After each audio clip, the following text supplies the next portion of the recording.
Hey guys, welcome to the channel. Today I'm going to talk about how much money I spent on my 2020 Mustang GT to get it perfect. And I say perfect as in like perfect in my eyes, because a lot of people, they want to do like crazy modifications to their Mustang, and I understand that's awesome and everything, but this is perfect in my opinion. So first off, let's go ahead and start off on the exterior. So looking at the front, you can see I did nothing as far as like changing out the grille. Didn't do anything like that. Didn't do any front lip spoilers, because I feel like the stock grille and the stock lip spoiler is really good looking already. I would like the Performance Pack front splitter. And I'm talking about the Performance, oh sorry, I'm kind of in the way. I'm talking about the Performance Pack 1 front splitter, not the Performance Pack 2. I like the Performance Pack 1 splitter.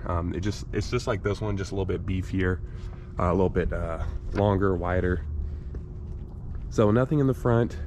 Coming to the side, I did get upgraded wheels. These are 20-inch Velgen VF5s. They are in gloss gunmetal.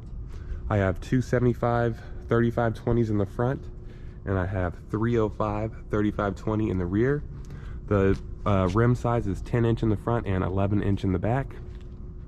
And I have a little cheat sheet here showing everything that I spent on the car. And the wheels and tires were $3,882. That's with TPMS, installation, buying the tires, everything.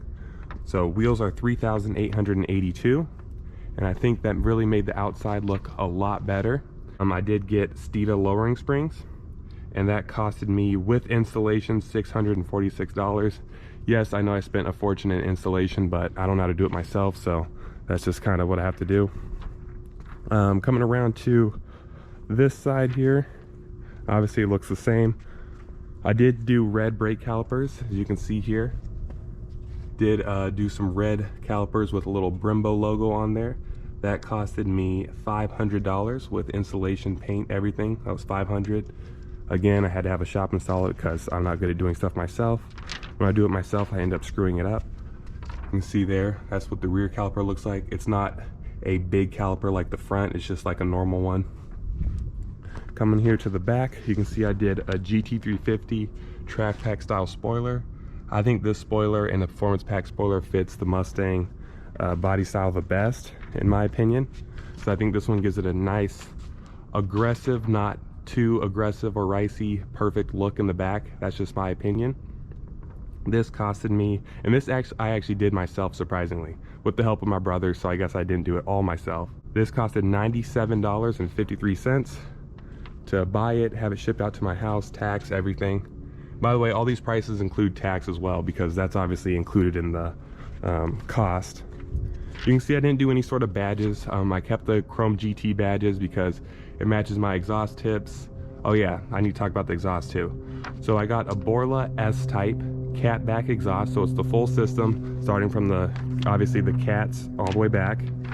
And that costed me with installation, that was $1,625. The labor was $100, and then I got it from Beefcake Racing, and that was like $1,525.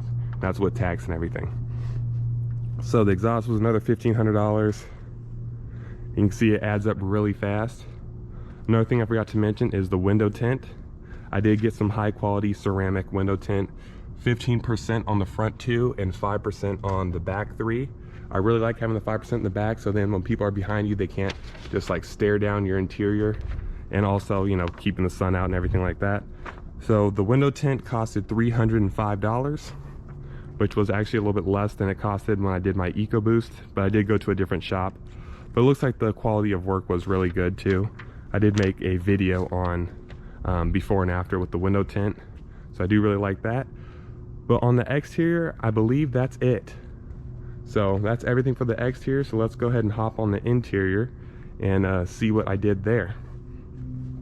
And it looks really good. I just cleaned it literally like an hour ago. I just cleaned it, hand wash, did the tire shine and everything. So that's why I'm really walking around it a lot, because it looks really good out here in the sun. I really love these wheels and tires, the Michelins, everything. Well, let's go ahead and hop inside here. So let's go ahead and start down at the bottom here first.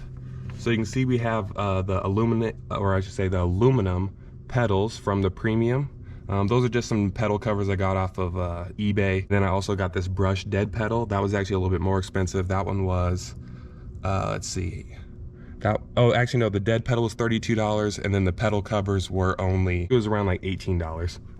Then I also had these floor mats with the blue stitching around them from my EcoBoost. I know it kind of doesn't really match anything on the inside, but I figured since I paid for the nice floor mats for my EcoBoost, I might as well keep them. So I got those. And I think that was like $65. I got a little bit of a discount since I work at a Ford dealership, but I got genuine Ford parts and everything. All right, let's go ahead and start it up and get the AC going. Ooh, Borla exhaust, I love it. Okay, so now I want to talk about this sync screen, because this was a big upgrade, really transformed the interior. The car is so much more fun to drive now that I can hook up my Apple CarPlay, I can have maps going, everything. So the Sync 3 upgrade kit was $902, and I got it from Harness by Hextall. It's like a little Facebook page, and they send you out one. They send out the whole new bezel, the OEM sync screen and everything. So this looks just like a 301A car, but this was originally a base car. And drive modes work too. They need to be programmed, but mine are programmed, so they work. So you also get drive modes. And in a sense, it actually makes your car faster, because when you have drag strip mode, it shifts so aggressively that it technically makes your car faster when you get this upgrade kit. But next up for the interior, I think that's about it. Just the sync screen and then the little floor mats and stuff like that. I believe that's it. So let me go ahead and show you guys the breakdown of everything here. Okay, so let me go ahead and get into a little bit of a more shaded area here. Okay.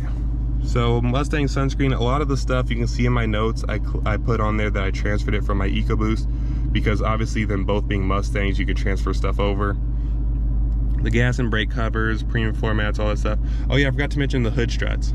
So I did get hood struts. I transferred it from my EcoBoost, but I was missing some of the hardware, so it costed me $24.20 to get the extra hardware. License plate frame, obviously all that stuff is transferred over.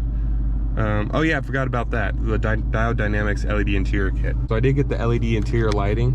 You can see there, I got the Stage 2, which is the brighter one. And also for my glove box light as well.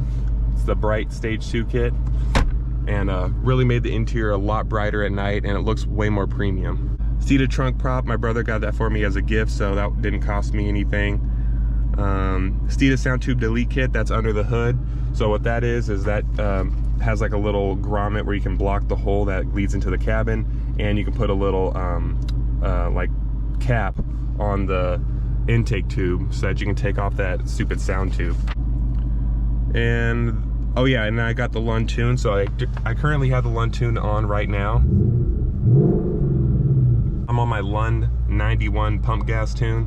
I also have an E85 tune, and I also have a flex fuel tune as well. Also, the reason why the exterior is so shiny and everything is because I did pay for a paint correction and ceramic coating, and that costed about $980. So you can see with every single thing that I bought for this car, even though it doesn't really look like it's crazy modified, it adds up really fast, and I already spent $10,119 on this car. And then with the purchase price of the car being around like $33,000, that's like $43,000 about $43,000 that I have invested in this car to make it just the way I want it. So I don't think that's too bad, to be honest. I mean, a lot of people spend way more money on getting a whole bunch of other stuff too, but I think the car is perfect the way I have it, and that's it. $10,000 and your Mustang is perfect in my opinion. Obviously some of the stuff you wouldn't have to pay for if you got a more expensive Mustang, but I got the base model, so that's that. And then now for the rest of this video, I just want to do a little drive as we close everything out. Actually, before we do that, I want to show off how shiny this paint is in the sun. This is Rapid Red. It was an extra cost option, and it's a really, really good looking color. Has a metallic flake in it. Then obviously with the paint correction, it doesn't have those scratches anymore. And also check out the Michelins. Michelin makes a really good looking tire. So not only are they super sticky and everything, but it's a really good looking tire. Really wide, got the 275s up there. Yeah, I really like the way it looks. And then if you guys don't notice, the engine tick isn't really like that loud anymore, and it's kind of it's not really like noticeable anymore. So for whatever reason, when I'm later in my oil change, like when I'm already 4,000 miles or so in, the engine tick quiets down, and then when I change the oil again is then when it starts back up. So it's kind of weird with that, but it's not the end of the world. I like the way it is now because it's not making that much noise anymore. But let's go ahead and get a little exhaust clip and then go for a little drive.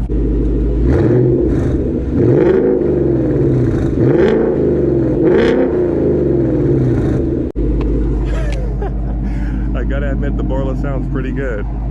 Oh man. All right, let's go for a drive now. All right guys, let's go. This is the perfect place to do donuts, but these tires are so expensive that I am not about to do that. A little Camaro over there. Alrighty.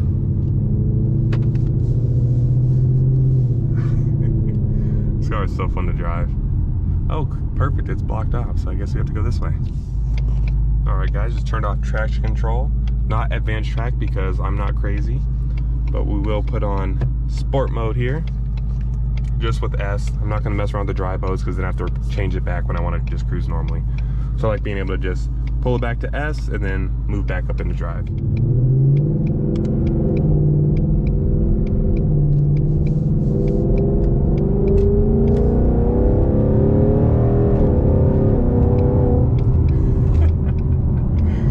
Oh my gosh, that is hilarious. It's really loud too. Like this exhaust is like right at my limit as far as loudness is concerned. And I don't have active exhaust. I don't have any valves or any fancy stuff like that. All right, let's take off onto this street here.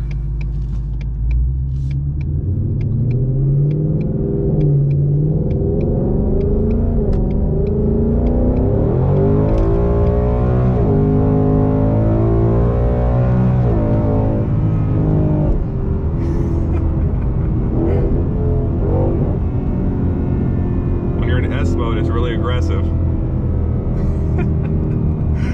Oh my gosh, what a fun car. All right guys, well that's all I have for you. I will be doing a 20,000 mile review of the car once I get to 20,000 miles. I'm at 17,000 miles as of filming this video, so stay tuned for that video, and I hope you enjoyed this one. Let me know what you guys think in the comments. Do you think that I spent too much money? Did you expect it to be more? If you guys enjoyed the video, please give a like and subscribe, and I will see you in the next one.